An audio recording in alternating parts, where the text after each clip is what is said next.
ये basically programme को रोकने के लिए ये सारी चीजें की गई थी। अब जो यूरेनियम हमें 235 मिलेगा, यूरेनियम 235, अब ये यूरेनियम 235 को और भी प्यूरिफाई किया जाएगा। तो पहले तो 238 से हमें ले आना है 235, यूरेनियम 238 से हमें बनाना है 235। अब जब 235 मिल गया, अब इसे और प्योर किया जाएगा। अगर 5% इंक्रीज करेंगे, 5% प्योरिटी लाएंगे, इनरिच करके, इनरिच बोला जाता है उसे, प्योर नहीं बोल के इनरिच कहेंगे यहाँ पे, तो उससे हम परमाणु बिजली घर बना सकते हैं। लेकिन अगर इसे 90% तक इनरिच कर देंगे तो जाके परमाणु बम बनेगा। यानी जो बिजली घर वाला यूरेनियम है, वह यूरेनियम से हम परमाणु बम में डालेंगे तो उतना तगड़ा झटका नहीं देगा, उसे और शुद्धता की जरूरत है। लेकिन दोनों में ही यूरेनियम 235 का ही यूज होता है, 38 का यूज नहीं होता है। यूरेनियम 235 को साफ करके जब इनरिच करके ले आते हैं तो इस तरह से उसे बंडल बना के रख लेते हैं यूरेनियम को।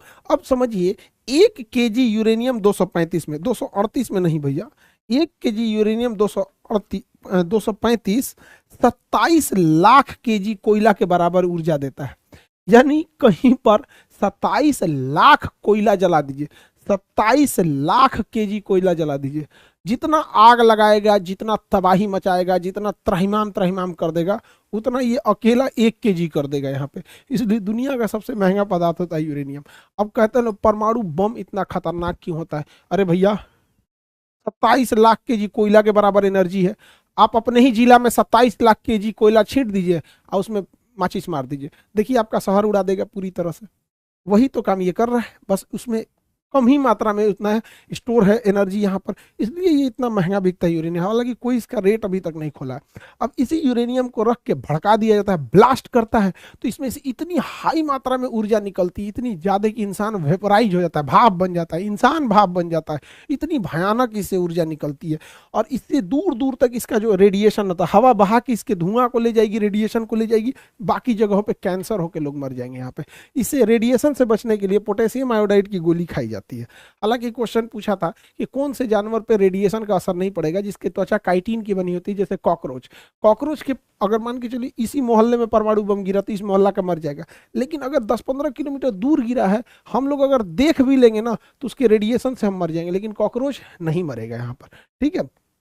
अब परमाणु बम को, ये शकल है परमाणु बम का, इसको जमीन पे फोड़ेंगे तो उतना खतरनाक नहीं होता है, क्योंकि जैसे जमीन पे फोड़ेंगे ना, इससे निकलने वाली हानिकारक गैस, इससे निकलते सबसे ज्यादा क्या होता है, प्रॉब्लम क्या आता है परमाणु बम फटता है तो यहां पर इसमें सबसे बड़ा जो प्रॉब्लम आ जाता है, इससे एक्सरे निकलने लगता है।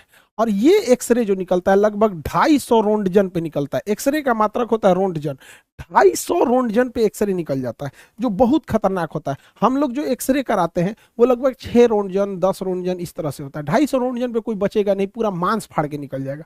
और इसके बाद इसमें से गामा रेज निकलती है, गामा रेज। अब ये गामा रेज जो होती है ये इतनी घातक होती है कि हमारी कोशिकाओं को मारने के लिए गामा रेज का यूज किया जाता है।